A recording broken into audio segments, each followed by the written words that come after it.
Karena Jody sudah mengalami kegagalan di franchise dan keluarganya mengalami kegagalan di franchise, jadi merekrut Yusuf Mansur ini adalah sebuah kebutuhan.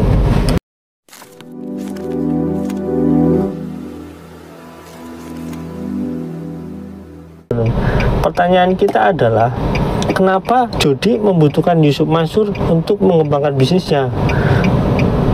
Apakah karena franchise-nya itu gagal dan bangkrut, jadi Jody berusaha mencari investor yang kuat modal, atau karena memang Yusuf Mansur yang masuk ke sana? Atau memang dua-duanya memanfaatkan situasi. Saya ini sedang gampang nyari uang pada saat tahun-tahun itu ya teman-teman, nyari uang melalui apalah gitu lah intinya. Oke, sampai di sini teman-teman, jangan lupa like, subscribe, dan komen, jangan lupa juga share. Wassalamualaikum warahmatullahi wabarakatuh. Bye. Assalamualaikum warahmatullahi wabarakatuh. Welcome back to my channel Detektif D.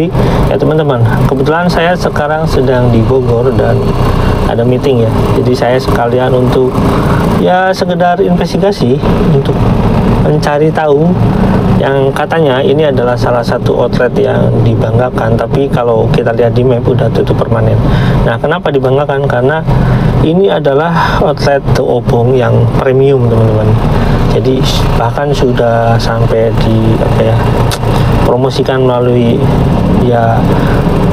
media terkenal ya teman-teman, dan pakai artis terkenal. Tapi ya saya mau cek langsung ya teman-teman, karena ini salah satu yang dibanggakan. Nah, kenapa saya mencoba menelusuri ini? Karena ini terkait dengan omongan Pak Iqbal dan cerita dari Jody. Sebenarnya manakah yang benar gitu? Nah, sebenarnya kalau misalkan kita lihat dari pertemanan para pengusaha ya, kita tahu Jody itu adalah ya dalam tanda kutip ya bukan orang miskin gitu ya, atau intinya dia anak orang kaya gitu ya. Nah, tapi teman-teman ada ceritanya, tapi kita lanjut nanti ya setelah saya tampilkan video investigasinya. Mau melihat aja sebenarnya ini masih buka atau enggak, dan saya barengi dengan video pernyataan Jody, cerita Jody dengan cerita dari si Pak Iqbal ini, dan nanti saya akan bahas ya teman-teman. Oke, kita lanjut ke kamera depannya teman-teman.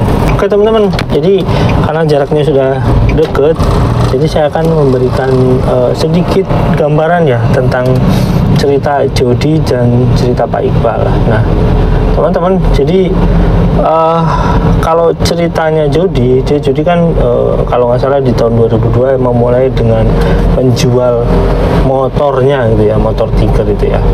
Orang yang bisa membeli motor Tiger tentu bukan orang miskin tentunya gitu ya, karena Tiger pada saat itu ya mahal gitu. Untuk orang biasa agak kesulitan di tahun itu ya. Nah, Tiger juga kan ada kelasnya gitu ya, Tiger 2000, Tiger 2001, 2002 ada ya. Kalau dia 2022 saya nggak tahu, mungkin Tiger 2000 ya bukan barang murah pada saat itu untuk kelas yang misalkan kayak ya orang-orang biasa ya biasanya motornya PP gitu ya. Nah, kalau yang punya Tiger ada gitu. Nah, cuma apakah sekedar itu modal usahanya? Ya tentu saja kita nggak yakin teman-teman. Kenapa? Karena kalau menurut Pak Iqbal kan teman-teman bisa lihat bahwasanya Jody ini bukan orang miskin gitu, Jody ini anak orang kaya.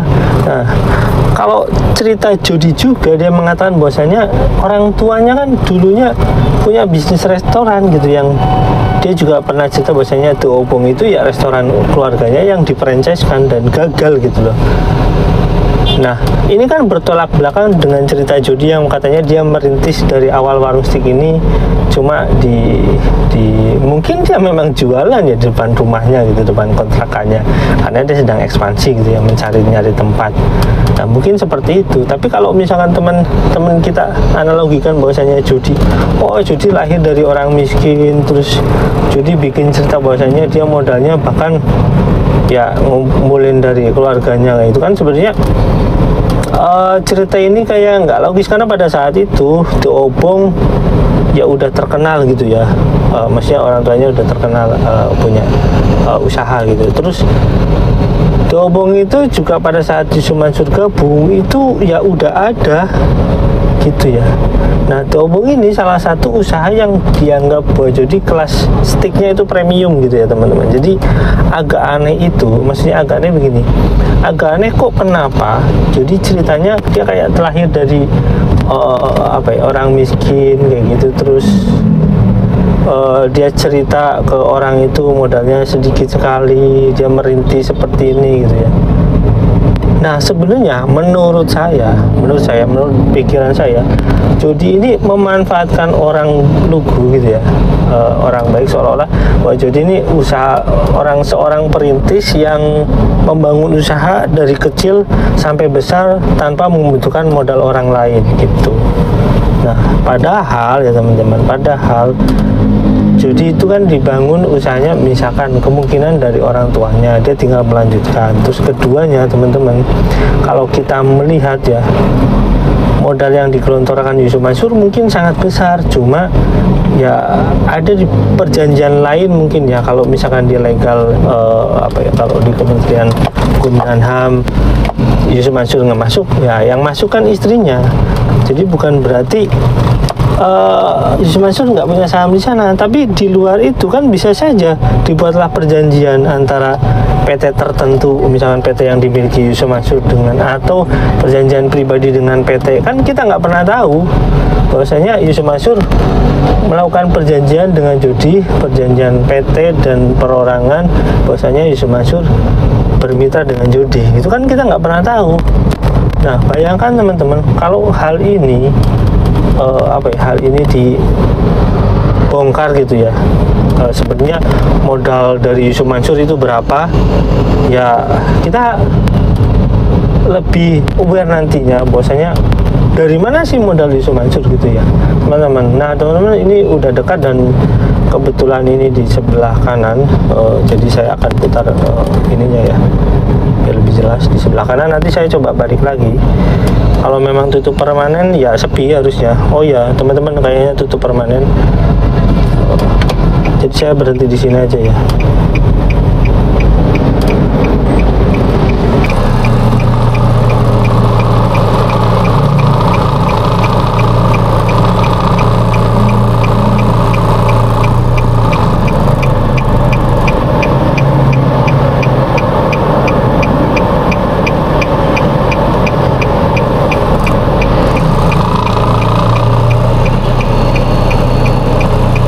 Oke teman-teman, karena ini sudah siang ya, udah hampir jam 11 siang. Jadi kalau kita melihat kebiasaan restoran itu kan bukanya sekitar jam 10 ya maksimalnya. Jadi kalau kita lihat ini kemungkinan memang sudah tutup permanen. Nah padahal restoran ini adalah restoran yang terkenal premium gitu ya. Maksudnya terkenal premium itu adalah restoran yang steaknya itu lebih impor gitu, lebih terkenal, lebih besar itu, atau lebih bagus daripada warung steak gitu. Karena warung steak kan kata Pak Iqbal itu ya steak-steakan gitu ya, intinya bukan steak beneran gitu, dagingnya bukan daging yang kualitasnya bagus gitu ya. Nah padahal ini kan dipromoin dengan begitu besar ya. Kenapa kok ini bisa tutup? Ya kemungkinan besar ya promonya kurang bagus gitu ya. Artinya mungkin juga tempatnya kurang bagus juga. Tapi lokasinya sangat besar. Dan di sini juga ada learning center. Terus sebenarnya cukup bagus lokasi. Cuma ya saya nggak tahu sih soal itu ya. Mungkin salah analisa aja atau kualat sama orang, karena ini baru buka setahun terus kemudian tutup ya teman-teman. Nah ini berkaitan dengan gini, ada sebuah obrolan Jody sendiri bahwasanya dia itu di obrolan dia mencoba membangun kembali brand Diobong ini yang katanya dulu sempat collab atau gara-gara franchise gitu ya teman-teman. Jadi kalau kita melihat cerita Jody dan cerita Yusuf Mansur, maksudnya Pak Iqbal ya, kalau kita melihat judul cerita dari Pak Iqbal dengan Jody itu kayak seolah-olah bertolak belakang gitu ya. Seolah-olah kok Jody berbisnis dengan usaha sendiri, dengan modal sendiri, dan dengan kayak model kemitraan sendiri gitu. Sedangkan kalau cerita dari Pak Iqbal itu Jody ini orang kaya gitu ya, dan dia bisa berbisnis sendiri, dan dia bisa modal walaupun nanti akhirnya franchise gitu ya. Nah ternyata begini menurut pandangan saya, karena Jody sudah mengalami kegagalan di franchise dan keluarganya mengalami kegagalan di franchise, jadi merekrut Yusuf Mansur ini adalah sebuah kebutuhan. Menurut saya, ini pandangan saya ya, bisa salah bisa benar ya, termasuk teman-teman bisa melakukan pandangan sendiri. Karena kebutuhan modal yang besar, dan Jody menganggap bahwasanya pentingnya usaha tanpa franchise, dan pentingnya usaha ini dibangun sendiri dengan modal yang empuk gitu ya, dengan modal yang santai dan tidak terbebani, makanya menggandeng Yusuf Mansur. Nah, Yusuf Mansur ini ya menurut saya udah berpikir ya, mana yang usaha yang memang harus dibangun dengan modal investor, mana yang tanda kutip ya teman-teman, modalnya itu dari sesuatu yang gitulah pokoknya. Teman-teman bisa cari tahu sendiri. Yang bilang Pak Iqbal bahwasanya ya mereka pakai uang sedekah gitu ya, saya nggak tahu apakah itu benar atau enggak, teman-teman simpulkan sendiri. Jadi begitu ya teman-teman. Jadi kalau banyak yang tutup itu, kenapa kok nggak rugi-rugi? Maksudnya kenapa kok bisa terus buka gitu? Itu kan aneh ya. Bukan cuma ini ya, di tahun Yusuf Mansur masuk pun itu banyak yang tutup sih itu obong ini, dan kemudian usaha lagi dengan dalam tanda kutip ya, mungkin dengan Yusuf Mansur dengan modal yang berkaitan dengan berkaitan dengan intinya dihubung-hubungan bahwasanya usaha ini didapat karena mereka rajin sedekah gitu ya teman-teman. Mereka rajin sedekah. Nah jadi pertanyaan, rajin sedekah atau rajin nyari sedekah gitu ya. Nah intinya begitulah teman-teman. Kalau kita melihat perkembangan yang signifikan terhadap usaha warung steak gitu, tapi kita melihat banyak yang bagus, banyak yang tutup gitu, itu kan agak aneh ya. Dan kita bertanya-tanya, sedari dulu modalnya sih dari mana gitu ya teman-teman. Kayak begitu ya teman-teman ya. Sampai di sini nanti yang paling penting gini ya sebenarnya.